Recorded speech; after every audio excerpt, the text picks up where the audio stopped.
살아계신 하나님, 우리의 눈에 보이는 것은 괴로운 세상이지만 우리의 영혼의 눈을 들어 우리 안에 은혜로우신 예수 그리스도를 바라보기를 원합니다. 고난주간의 셋째 날을 맞이하며 우리 안에 은혜로 찾아오신 주님과 함께 동행하는 하루가 되기를 결단하고 이 시간 말씀과 기도를 통하여 더욱더 깊이 주님 안으로 들어가기를 원합니다. 괴로운 세상 속에서 주님을 바라보며 소망을 갖게 하여 주시고 그 소망을 우리의 이웃에게 증거할 수 있는 주님의 사람들 될 수 있도록 이 시간도 우리와 함께 하여 주시옵소서. 예수님의 이름으로 기도합니다.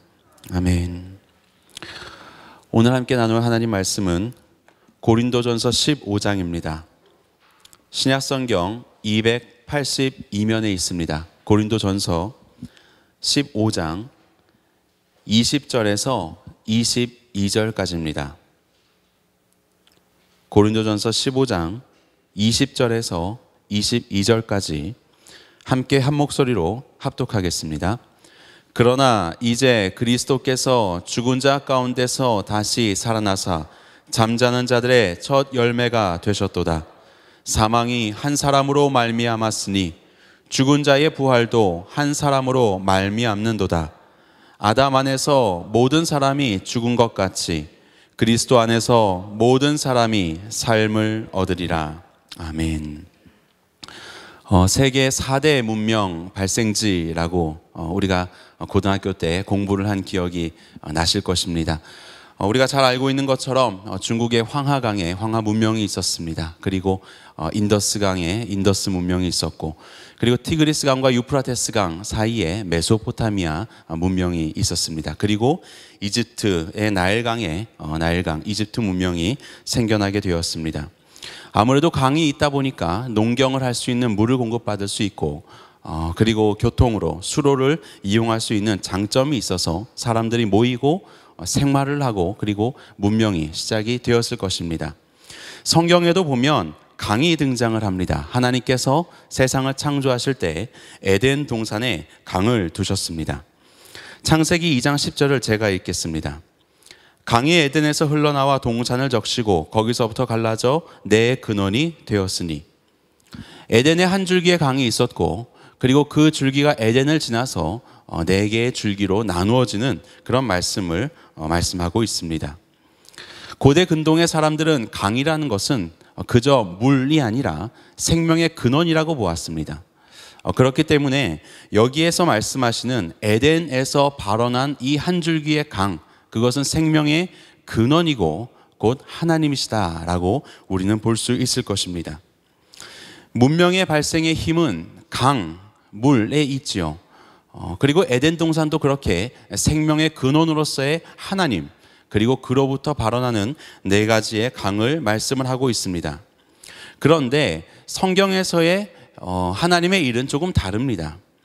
하나님이 기뻐하시는 에덴의 동산이 잘 경작되기 위해서 물론 생명수 강도 필요하지만 거기에 한 가지가 추가됩니다. 그것은 곧 사람입니다. 하나님께서는 사람을 부르시고 아담을 지으시고 그리고 그 아담으로 에덴 동산에 주어서 에덴을 경작하며 지키게 하셨습니다. 그것이 하나님의 방법입니다. 하나님이 에덴에 계셨습니다. 강들이 에덴에 있었습니다.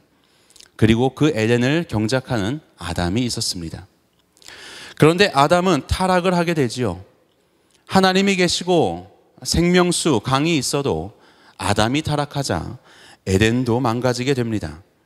창세기 3장 17절에 보면 땅은 너로 말미암아 저주를 받고 라고 말씀하셨습니다. 아담은 생명으로 에덴을 적셨어야 되는데 그런 사명을 받았는데 오히려 그의 타락은 사망으로 에덴을 적시게 되는 일을 벌어지게 한 것입니다. 오늘 본문의 21절에 보면 상반부에 사망이 한 사람으로 말미암았으니 라고 말씀하십니다. 그리고 22절에도 상반부에 아담 안에서 모든 사람이 죽은 것 같이 라고 말씀하십니다. 정말로 그렇습니다. 우리 인류에게 닥친 가장 큰 문제가 있다면 그것은 바로 죽음일 것입니다.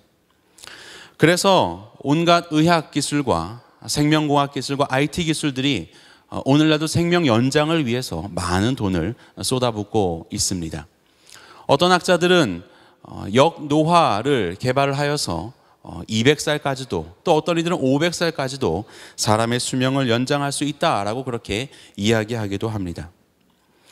우리나라가 발표한 사망의 원인이 무엇인가 살펴보았더니 2018년 자료가 최근에 나온 그 통계청의 자료였습니다. 1위가 암이었고 2위가 심장질환이고 3위가 폐렴입니다.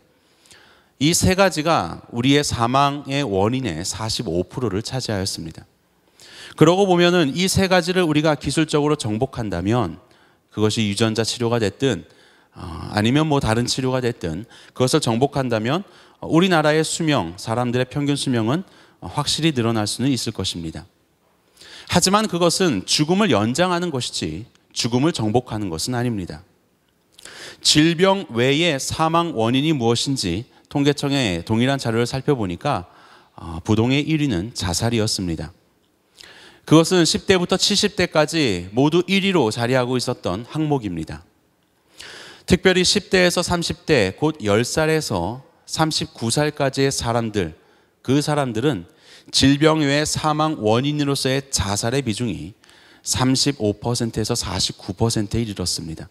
굉장히 많은 사람들이 스스로 목숨을 끊고 있는 것입니다.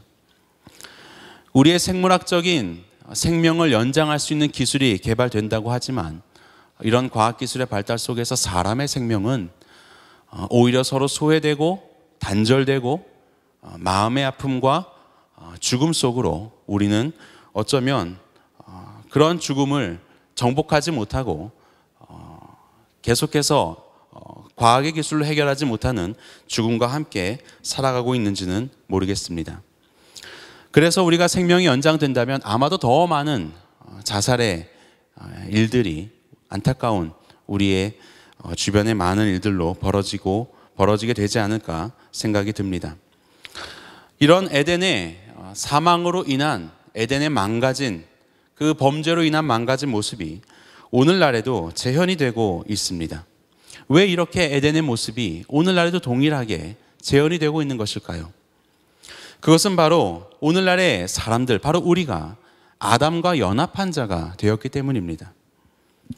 본문의 20절에 보면 아담 안에서 모든 사람이 죽었다고 말씀하십니다. 아담이 범죄해서 사망이 세상에 들어와서 우리가 억울하게 죽음을 경험하는 것이 아니라 사실은 우리도 아담처럼 범죄한 똑같은 아담과 같은 자라는 것을 깨달아야 합니다. 고린도전서 15장 49절에 보면 우리가 흙에 속한 자의 형상을 입은 것 같이 라고 말씀하십니다. 흙에 속한 자 아담입니다. 아담의 형상을 입었다. 형상이라는 것은 단순히 모습만을 의미하는 것이 아니라 그것의 존재의 본질과 핵심이 보여지는 그런 모습을 뜻합니다. 하나님께서 하나님의 본체의 형상으로 예수님을 말씀하실 때 그 말은 예수님은 곧 하나님과 본질적으로 동일한 분이다라는 것을 의미하는 것처럼 말입니다. 그러니까 우리가 아담과 동일한 형상을 가졌다라는 것은 동일하게 아담과 같은 본질적으로 죄인이다라는 뜻입니다. 아담이 어떠했습니까? 하나님의 말씀에 교만하였고 불순종하였고 그래서 불완전하고 연약함 가운데 죽음을 맞이하게 되지 않습니까? 우리도 역시 하나님 앞에서 불순종과 교만의 죄를 지어서 죽음의 경험을 해야 하는 그런 연약한 인간일 뿐입니다. 그로 인해서 관계는 단절되고 땅은 저주를 받고 사망이 세상을 지배하는 사망의 역사가 이루어지게 된 것입니다. 우리로 인하여서 이 세상도 에덴에서와 똑같이 저주와 죽음으로 신음하고 있는 것이 우리가 오늘날 살아가는 세상의 모습입니다. 그런데 요한계시록에 보면 강의 이야기가 또 등장을 합니다. 계시록 22장 1절과 2절을 제가 읽겠습니다. 또 그가 수정같이 맑은 생명수의 강을 내게 보이니 하나님과 및 어린 양의 보좌로부터 나와서 길 가운데로 흐르더라. 강 좌우에 생명나무가 있어 12가지 열매를 맺되 달마다 그 열매를 맺고 그 나무 잎사귀들은 만국을 치료하기 위하여 있더라. 계시록에 앞으로 완성될 하나님의 나라, 하나님의 나라의 모습이 나오는데 거기에 생명수의 강이 있습니다. 그 강을 자세히 살펴보니 하나님과 어린 양의 보좌로부터 예수 그리스도로부터 흘러나오는 강이더라 라고 그렇게 서술합니다. 생명나무가 있습니다. 열매를 맺습니다. 생명나무의 잎사귀들은 만국의 아픔과 상처를 치료하는 치료제가 된다라고 말씀하십니다. 이게 얼마나 멋지고 아름다운 모습인지 모르겠습니다. 완전한 모습으로 에덴이 회복이 되었죠. 창세기에 나오는 에덴보다 더욱더 멋진 모습인 것 같습니다. 어떻게 이런 반전이 가능하게 되었을까요? 그것은 바로 예수 그리스도로 인하여서 가능하게 되었습니다. 본문의 20절입니다. 그러나 이제 그리스도께서 죽은 자 가운데서 다시 살아나사 잠자는 자들의 첫 열매가 되셨도다. 우리 예수님께서 죽은 자 가운데서 망가진 세상 속에서 사망의 그림자가 드리워진 바로 그 땅 가운데 주님이 오셔서 바로 그 자리에서 우리를 대신하여서 죽으시고 죽음 가운데서 다시 살아나사 생명을 일으키사 모든 잠자는 자들의 첫 열매가 되셨습니다. 그래서 저주받은 죽음의 세상에서 소망이 깃들 수 있는 이유는 바로 우리 예수님께서 이 세상에 오셨기 때문이고 예수님께서 죽음에서 부활하셨기 때문입니다. 22절의 하반부를 보십시오. 그리스도 안에서 모든 사람이 삶을 얻으리라 라고 말씀하십니다. 다른 곳에 삶이 있는 것이 아닙니다. 예수 그리스도 안에서 모든 사람이 삶을 얻으리라. 죽음을 짊어지시고 사망을 패하신 우리 예수 그리스도 안에서 우리는 생명을 얻게 되었습니다. 에덴에서 샘솟던 생명수이셨던 예수님께서 그 망가진 에덴을 버려두지 않으시고 망가진 세상을 버려두지 않으시고 그 세상에서 세상으로 찾아오시고 다시 이 세상 속에 생명수가 되어주셔서 세상을 치유하고 계시는 것입니다. 그런데 에덴에서 그랬던 것처럼 생명수 하나님 예수 그리스도가 계시지만 그것을 아담에게 위탁하셨던 것처럼 이와 같은 천국의 역사도 하나님은 우리에게 위탁하고 계십니다. 그 사람들을 우리는 교회라고 이야기합니다. 마태복음 28장 19절과 20절에 보면 그러므로 너희는 가서 모든 민족을 제자로 삼아 아버지와 아들과 성령의 이름으로 침례를 베풀고 내가 너희에게 분부한 모든 것을 가르쳐 지키게 하라. 볼지어다 내가 세상 끝날까지 너희와 항상 함께 있으리라 하시니라 라고 말씀하셨습니다. 에덴에게 아담에게 에덴을 주셔서 에덴을 다스리라고 말씀하셨던 하나님께서 이제 교회를 통하여 세상 끝까지 가서 주님의 이름으로 다스리라 라고 말씀하고 계시는 것입니다. 탐욕을 추구하고 하나님을 떠나서 사망으로 질주하고 있는 이 세상 가운데 세상 속에 있는 생명, 우리 예수 그리스도를 전하고 영원한 생명을 얻는 복음을 전하게 하는 일에 우리 교회를 사용하고 계시는 것입니다.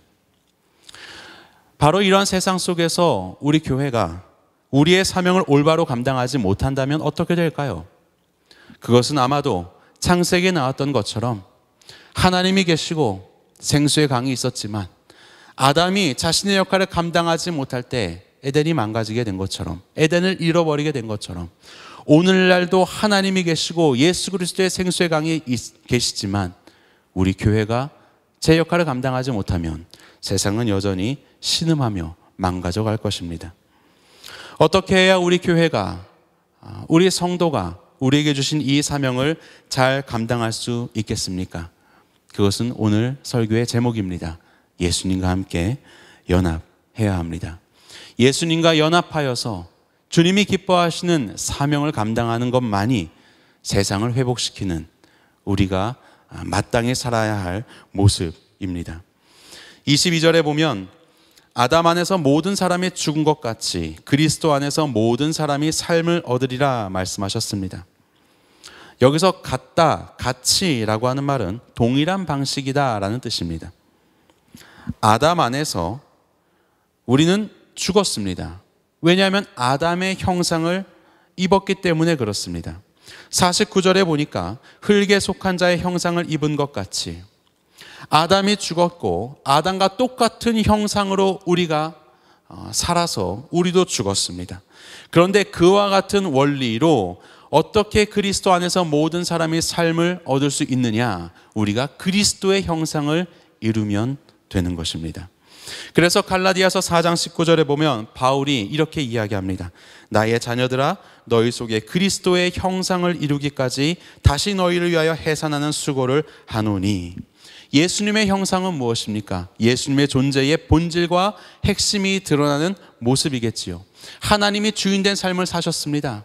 어떠한 일이 있어도 하나님을 사랑하는 자로서 하나님의 다스림을 받는 삶을 사셨던 것이 예수 그리스도이십니다. 주님의 마음이셨습니다. 그 마음을 알아서 우리도 하나님께 순종하고 하나님의 마음을 닮아 사랑하며 의로운 삶을 살아가는 것, 이것이 곧 예수 그리스도의 형상을 입는 우리의 모습이 될 것입니다. 로마서 6장 5절입니다. 만일 우리가 그의 죽으심과 같은 모양으로 연합한 자가 되었으면 또한 그의 부활과 같은 모양으로 연합한 자도 되리라. 이 땅에 남겨놓으신 교회의 사명이 있다면 세상 속에 예수님과 연합한 자로 살아서 망가진 세상 속에서 생명으로 그들에게 생명을 전하는 삶을 살라, 그런 거룩한 통로가 되어라 라고 하는 것, 바로 그러한 삶을 사는 것이 우리 교회의 사명이 될 것입니다. 코로나 사태로 인하여서 우리는 어려움을 겪고 있습니다. 아마도 마지막 때가 될수록 이런 어려움들은 더 잦아질 것이고 또 커지지 않을까 생각이 됩니다. 이럴 때 우리가 함께 모이는 것이 얼마나 감사한 일이었는지, 우리 교회의 일원으로 하나가 되고 목장의 일원으로 하나가 되는 것, 참 그것을 꿈꾸며 하루하루를 살아가고 있습니다. 그런데 우리가 그러한 하나 된 것을 그리워하고 생각하기 이전에 가장 먼저 점검해야 할 것이 있습니다. 바로 나는 예수 그리스도와 하나가 되었는가? 나는 예수님과 연합한 자가 되었는가? 라는 것입니다. 오직 예수 그리스도만이 모든 사람의 삶을 살 수 있게 하는 유일한 자원이 되십니다. 세상에 있는 어떤 다른 강들, 세상에 있는 다른 기술로도 이 세상으로 생명을 살아내게 할 수 없습니다. 예수님과 연합한 교회, 저와 여러분들을 통하여서 이 세상을 치유하며 나갈 수 있는 것입니다. 하나님께서 우리에게 허락하시는 나의 삶, 우리의 가정, 그리고 우리의 일터와 이 세상, 망가진 이 세상으로 주님이 기뻐하시는 회복, 그러한 회복을 이룰 수 있도록 예수 그리스도와 연합한 자, 저와 여러분들이 되기를 간절히 소망합니다.